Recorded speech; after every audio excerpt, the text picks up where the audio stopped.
rahasia negara yang dibocorkan oleh Denny Indrayana itu harus diusut.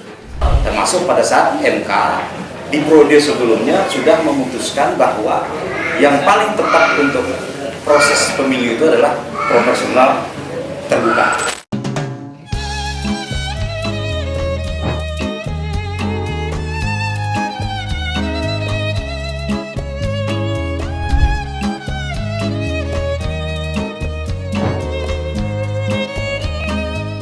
Kalimantan Bangkit ini menggugat kredibilitas, kapabilitas daripada hakim-hakim konstitusi itu.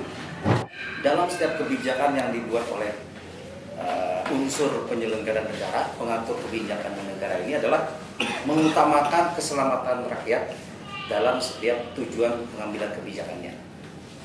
Kemudian dalam pengambilan kebijakan atau keputusan itu, maka harus didasari oleh nilai-nilai luhur dalam menentukan keputusan yang menyangkut masa depan.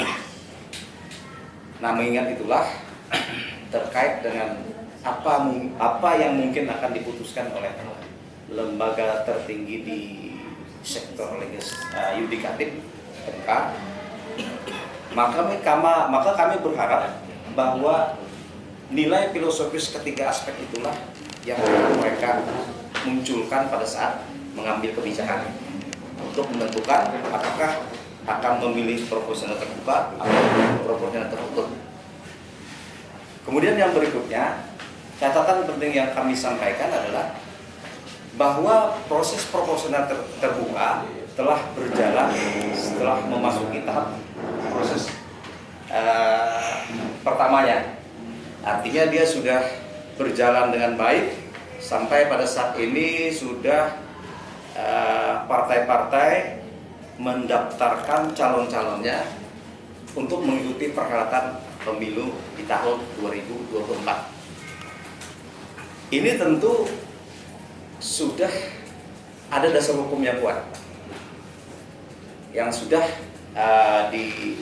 diatur oleh proses sebelumnya, termasuk pada saat MK di periode sebelumnya sudah memutuskan bahwa yang paling tepat untuk proses pemilu itu adalah proporsional terbuka. Nah, kemudian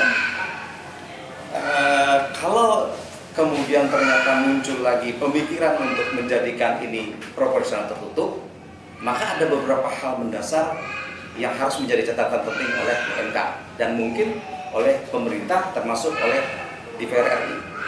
Yang pertama adalah apakah dulu kajian yang dilakukan oleh MK pada saat mereka memutuskan itu masuk pilihannya adalah proporsional terbuka tidak tepat, atau mungkin yang saat ini yang melihat yang lebih tepatnya adalah proporsional tertutup. Jadi ini perlu didalami lebih jauh lagi.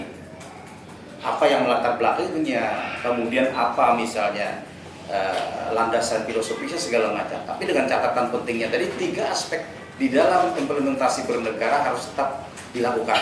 Tadi unsur musyawarah mufakat dalam misalnya hikmah kebijaksanaan, kemudian masalah kepentingan keselamatan rakyat, dan terakhir adalah nilai-nilai luhur dalam menentukan keputusan masa depan. Proporsional terbuka itu sebenarnya sebuah kebijakan yang menurut pandangan kami sudah sangat tepat. Karena dengan kebijakan proporsional terbuka, publik bisa lebih banyak tahu mengenai calon-calon yang akan diusung, yang akan dicalonkan oleh partai. Nah, sehingga semua jejak rekam mereka yang bercalon ini akan diketahui oleh publik. Nah, memang masih ada persoalan-persoalan yang harus dibenahi. Tapi secara prinsip di situ rasa keadilan lebih bisa dirasakan oleh masyarakat. Nah, oleh karena itulah maka kemudian jadi ini sebenarnya permainan politik yang dimainkan untuk itu. Ada kelompok tertentu saja dan tidak semua. Buktinya 9 partai politik menolak, 8 partai politik atau 9 itu menolak sistem proporsional tertutup yang diuji di material di Mahkamah Konstitusi. Jadi pada prinsipnya adalah mari saya ingin menyerukan kepada semua masyarakat agar kita benar-benar menjadi pemilih yang berkualitas dengan menghindari tentunya praktek-praktek money politik yang mungkin dalam episode pemilu hal-hal seperti itu seringkali menjadi permasalahan. Nah, jadi kualitas demokrasi kita harus kita kedepankan dengan prinsip-prinsip demokrasi yang jujur dan adil. Rahasia negara yang dibocorkan oleh Denny Indrayana itu harus diusut.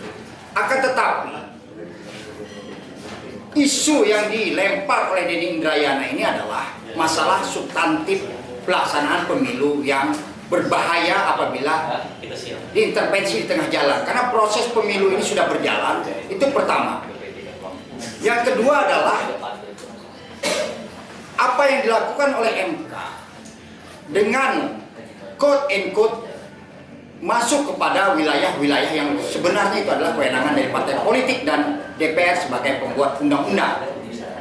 Jadi kalau isu ini tidak direspon, maka ini akan menjadi sangat buruk.